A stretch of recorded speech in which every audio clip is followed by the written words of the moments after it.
तो अब आपको ग्राफिक्स के जरिए बताते हैं कि हादसे के बाद क्या होगा। दुर्घटना स्थल पर मिले मलबे की जगह और हालत को ध्यान से देखा जाएगा। इसी के साथ फोटो लिए जाएंगे ताकि ये समझा जा सके कि विमान किस रफ्तार और किस एंगल से टकराया। ब्लैक बॉक्स की जांच से हादसे के बारे में पता लगाया जाएगा। बता दें आपको कि उड़ान से पहले किए गए मेंटेनेंस से जुड़े सभी रिकॉर्ड खंगाले जाएंगे। एआईबी ने जांच शुरू कर दी है। कॉकपिट वॉइस रिकॉर्डिंग से आखिरी पलों में पायलट की बातचीत को लेकर भी जांच की जाएगी। इसी के साथ ये भी बता दें आपको कि मौसम, रनवे की स्थिति और हवा की दिशा जैसे बाहरी कारणों को भी जांच में शामिल किया जाएगा। यानी कि हादसे की जांच शुरू कर दी गई है। किस तरीके से यह हादसा हुआ, अब इसकी जांच की जा रही है। एआईबी की ओर से जांच शुरू की गई है। आज सुबह यह हादसा हुआ, जिसके बाद पूरे देश में शोक की लहर है। और महाराष्ट्र की बात की जाए तो खुद प्रधानमंत्री नरेंद्र मोदी सीएम देवेंद्र फडणवीस से जानकारी ले रहे हैं।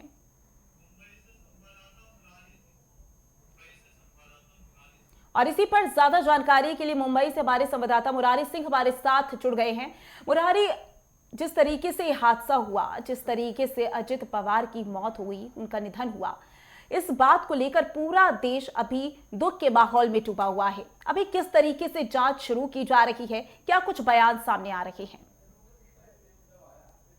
बिल्कुल, अगर जांच की बात करें तो जितनी भी जांच एजेंसियां हैं वो घटनास्थल पर पहुंची है। फॉरेंसिक की टीम घटनास्थल पर पहुंची है। जो ब्लैक बॉक्स है वो जो है रिकवर कर लिया गया है। अब उसके जरिए सारे मूवमेंटों पर नजर डाली जाएगी, जांच की जाएगी। महाराष्ट्र के मुख्यमंत्री देवेंद्र फडणवीस खुद घटनास्थल पर बारामती पहुंच चुके हैं। शरद पवार जो है वो बारामती पहुंच चुके हैं। सुप्रिया सुले, पार्थ पवार जो अजित पवार के बेटे दिल्ली में थे, वो जो है बारामती पहुंच चुके हैं। जानकारी है कि कल सुबह 11 बजे जो है अजित पवार का अंतिम संस्कार जो है वो बारामती में उनके निवास के पीठ पर किया जाएगा। ऐसे में जो हादसा हुआ है, इस हादसा को लेकर महाराष्ट्र नहीं देश भर में कह सकते हैं कि शोक की लहर है।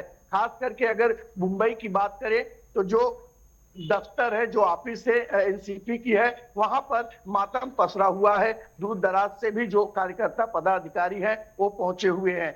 मुंबई से कई ऐसे नेता और कार्यकर्ता हैं जो बारामती के लिए रवाना हो चुके हैं। कल अंतिम दर्शन के बाद पंचतत्व में विलीन होंगे।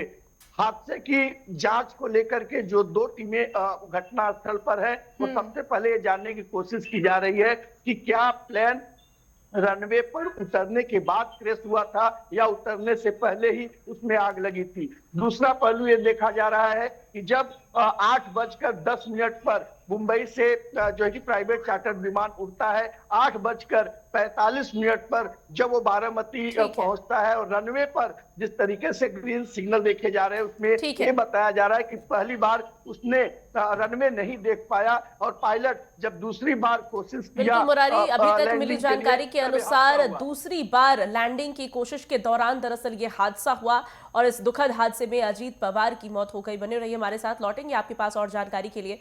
फिलहाल आपको ये भी समझा दें कि यह हादसा हुआ कैसे। ग्राफिक्स के जरिए समझिए कि किस तरीके से यह हादसा हुआ। महाराष्ट्र के बारामती में अजीत पवार का विमान क्रैश हुआ। उप मुख्यमंत्री अजीत पवार की प्लेन क्रैश में मौत हो गई है। अब जो जानकारी सामने आ रही है कि ये प्लेन क्रैश कैसे हुआ उसको भी समझिए। बारामती हवाई पट्टी पर विमान लैंडिंग के दौरान ये दुर्घटना हुई। डीजीसीए ने अजीत पवार की मौत की पुष्टि की है। तो विमान क्रैश में सभी यात्रियों की जान चली गई। बताया जा रहा है कि अजित पवार समेत 5 और लोग उसमें मौजूद थे, पायलट समेत। सिर्फ 800 मीटर रह गई थी विजिबिलिटी। शवों की पहचान भी मुश्किल हुई है। लैंडिंग करते वक्त ही विमान का कंट्रोल गड़बड़ा गया था। उसके बाद यह हादसा हुआ। दिल्ली से जांच टीम बारामती क्रैश की जांच करेगी, यानी कि हर एक पहलू को ध्यान में रखकर जांच की जा रही है। एआईबी की टीम दिल्ली से जांच के लिए पहुंची हुई है। इसी के साथ आपको यह भी बता दें कि एआईबी की टीम हर एक पहलू को ध्यान में रखकर जांच कर रही है। इसी के साथ जांच के बाद क्रैश की वजह भी सामने आएगी, क्योंकि अभी बहुत सारे कयास लगाए जा रहे हैं कि नियंत्रण खो गया या विजिबिलिटी कम थी। हालांकि जब AAIB की जांच आगे बढ़ेगी तब देखना होगा कि क्या कुछ कारण रखे हैं। शुरुआती रिपोर्ट में तकनीकी समस्या की बात भी सामने आई है। एक बार फिर हमारे सहयोगी मुरारी हमारे साथ बने हुए हैं, तमाम जानकारी उनसे लेंगे। मुरारी, जैसा कि आपने भी अभी जानकारी दी कि दूसरी बार लैंडिंग की कोशिश के दौरान दरअसल ये घटना हुई। हालांकि अब इस घटना के बाद सियासत कहीं ना कहीं होती हुई नजर आ रही है। महाराष्ट्र की मुख्यमंत्री ममता बनर्जी ने इस घटना पर शोक व्यक्त किया, उसके बाद उन्होंने परिवार के साथ अपनी सहानुभूति जताई, लेकिन एक और स्टेटमेंट उनकी तरफ से आया जिसमें उन्होंने कहा कि किसी पर भरोसा नहीं है और सुप्रीम कोर्ट की निगरानी में इस पूरे घटना की जांच की उन्होंने मांग कर दी है। ये कहते हुए कि कहीं ना कहीं महायुति से दूरी बनाने की कोशिश कर रहे थे अजीत पवार, तो ऐसे में कुछ भी हो सकता है। किस तरीके से इस घटना के इर्द गिर्द राजनीतिक ताने बाने को बुनने की कोशिश हो रही है, इससे पहले कि अभी अजीत पवार का अंतिम संस्कार भी नहीं हुआ। बिल्कुल, ममता बनर्जी ने जिस तरीके से बयान दिया है, उन्होंने शंका जताई हुई है, उसके बाद एक से एक के बाद एक नेताओं के भी बयान आ रहे हैं। कई बार सोशल मीडिया पर अब तस्वीरें भी शेयर किया जा रहा है, जैसे विजय रूपानी का दिया जा रहा है, बिपिन रावत का एग्जाम्पल दिया जा रहा है, और अब अजित पवार के जो फोटो है वो ट्वीट किए जा रहे हैं और उस पर संदेह जताया जा रहा है। लेकिन एक चीज पूरा ध्यान देना होगा कि जिस तरीके से प्रधानमंत्री नरेंद्र मोदी ने खुद देवेंद्र फडणवीस से लगभग 5 मिनट बातचीत की, 10 बजकर कुछ मिनट पर बातचीत होती है और देवेंद्र फडणवीस ताबड़तोड़ जो है वो बारामती के लिए रवाना होते हैं और सारी चीजों की जो रिपोर्ट है खुद प्रधानमंत्री देवेंद्र फडणवीस से मांग रहे हैं। तो कहीं ना कहीं राजनीतिक न हो, आरोप के दायरे में कोई चीजें ना आए, इसे लेकर सरकार भी कह सकते हैं कि एक्टिव मूड में है। और यही वजह है कि प्रधानमंत्री के कहने पर देवेंद्र फडणवीस तुरंत बारामती के लिए रवाना हुए हैं। बारामती पहुंचे हैं जहां पार्थ पवार से उनकी मुलाकात हुई है, सुप्रिया सुले से उनकी मुलाकात हुई है और इस समय खुद उस जगह पर मौजूद है देवेंद्र फडणवीस। लेकिन अगर बयानों की बात करें, राजनीतिक सियासत बुनने की बात करें, तो ममता बनर्जी से लेकर जो अन्य बीजेपी की विरोधी पार्टियां हैं उनके तरफ से बयान आने शुरू हो गए हैं। बिल्कुल मुरारी, देखिए इस पर सियासत तो हो ही रही है, बयानबाजी भी शुरू हो गई है, लेकिन सवाल ये हो जाता है कि जब विमान ने उड़ान भरनी शुरू की, कोई भी विमान हो, चाहे वो प्राइवेट जेट हो या फिर यूं कहे कि चाहे वो पब्लिक हो, लेकिन सबसे बड़ी बात ये होती है कि विमान उड़ान भरने से पहले उसकी पूरी जांच की जाती है। तो जांच की गई थी, ये बात भी सामने आई है, तो क्या कुछ कहा जा रहा है? क्या जब जांच की गई थी तब कोई खराबी या कुछ ऐसा संदेह जताया जा रहा था? देखिए, अभी तक पायलट कंपनी की तरफ से, जहाज कंपनी की तरफ से सिर्फ एक बातें सामने आई है कि जो रनवे था वो रनवे पायलट को दिखा नहीं, पायलट ने रनवे को सही तरीके से देख नहीं पाया। तकनीकी खराबी से कंपनी ने अभी तक कोई स्टेटमेंट नहीं दिया है। दूसरा, जब 8:10 पर प्राइवेट चार्टर्ड विमान अजित पवार को लेकर उड़ान भरी, उससे 1.5 घंटे पहले ही पूरे चार्टर्ड प्लेन की जो है वो जांच की गई थी, दूसरे पायलटों द्वारा उसका निरीक्षण किया गया था। अब ऐसे में जो ब्लैक बॉक्स बरामद हुआ है, सारी चीजें वहीं से क्लियर हो पाएंगी, वॉइस मैचिंग वहां से हो पाएगी कि पायलट आखिरी वक्त में क्या कुछ बातचीत किया, आखिर सिग्नल क्यों नहीं दे पाया। जितनी भी अंदर की बातें थी वो ब्लैक बॉक्स में है। ब्लैक बॉक्स जांच एजेंसी के हाथ लग चुका है, अब जांच होगी और क्या कुछ चीजें उसमें से निकल कर आती है, उसके बाद ही सारी चीजें साफ हो पाएंगी। जी ठीक है, और यहाँ आम दर्शकों की बोलचाल की भाषा में आपको समझाते चले कि ब्लैक बॉक्स दरअसल विमान के अंदर रखी हुई वो मशीनरी होती है जिसके जरिए ऑडियो विजुअल की रिकॉर्डिंग होती है। कॉकपिट में पायलट की गतिविधि से लेकर क्रू मेंबर्स तक की ऑडियो और विजुअल की रिकॉर्डिंग रखता है ये ब्लैक बॉक्स। ऐसे में किसी भी दुर्घटना में जांच के लिए सबसे बड़ा सबूत ब्लैक बॉक्स ही होता है, जो गनीमत है कि इस हादसे में सुरक्षित जांच एजेंसियों के हाथ आ गई है और इससे तमाम गुत्थियां सुलझाई जा सकेगी, ऐसी बात कही जा रही है और ऐसा संभवतः हो भी सकता है। मुरारी, इस सब के साथ फिलहाल अभी उनके शव को कहां रखा गया है? बताया गया था कि किसी अस्पताल में रखा गया है, और वहां पर क्या कुछ माहौल देखने को मिल रहा है?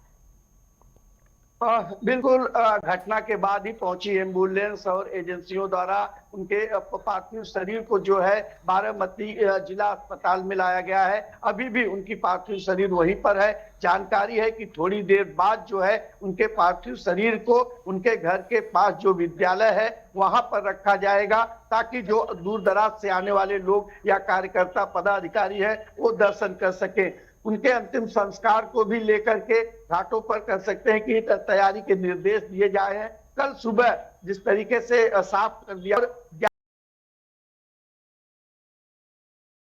11 बजे कल सुबह उन्हें पंचतत्व में विलीन किया जाएगा, जिसके लिए उद्धव बाला साहब ठाकरे, आदित्य ठाकरे, ऐसे तमाम जो पॉलिटिशियन है वो जो है बारामती के लिए रवाना हो रहे हैं। देर रात तक सारे राजनेता जो वो बारामती पहुंचेंगे, जहां पंचतत्व में अजित पवार को विलीन किया जाएगा, उसकी भी तैयारी चल रही है। अस्पताल से जानकारी है कि थोड़ी ही देर में जो है एम्बुलेंस के जरिए जो उनका पार्थिव शरीर है वो जो है उस विद्यालय के पास ले जाया जाएगा जो उनके घर के समीप है। जी बिल्कुल मुरारी, अजीत पवार का जाना बहुत बड़ी क्षति है देश के लिए, पार्टी के लिए, गठबंधन के लिए, एनडीए के लिए, लेकिन सबसे बड़ा जो मुश्किल का दौर है वो उनके परिवार वालों के लिए है।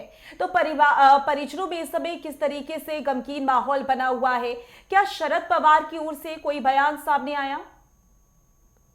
देखिए, शरद पवार जैसे ही खबर मिला, शरद पवार मुंबई में थे और वो ताबड़तोड़ जो है वो बारामती के लिए रवाना हुए। बारामती पहुंचने के बाद वो सबसे पहले पार्थ पवार से मिले, उसके बाद अजीत पवार की जो धर्मपत्नी है सुमित्रा पवार, उनसे मुलाकात की। उनकी बेटी सुप्रिया सुले भी थी। इस समय की अगर तस्वीरें बताएं तो जो हॉस्पिटल में जहां पर पार्थिव शरीर है उसी के बगल के कमरे में महाराष्ट्र के मुख्यमंत्री देवेंद्र फडणवीस और शरद पवार, सुप्रिया सुले, पार्थ पवार वहां पर है। बातें की जा रही है कि किस तरीके से पार्थिव शरीर को यहां से निकाला जाए और किस तरीके से अंतिम संस्कार की तैयारी की जाए। वहीं दूसरी तरफ जो जांच एजेंसियां हैं वो लगातार एक एक पहलुओं को खंगालना शुरू कर दिए हैं, चाहे ब्लैक बॉक्स की बात हो, रनवे की बात हो या फिर पायलट द्वारा दिए गए सिग्नलों की बात हो, तो तमाम चीजों की जांच चल रही है। और जैसे आपने कहा कि जांच एजेंसियां अपनी जांच में सक्रियता से लगी हुई हैं, वहीं दूसरी तरफ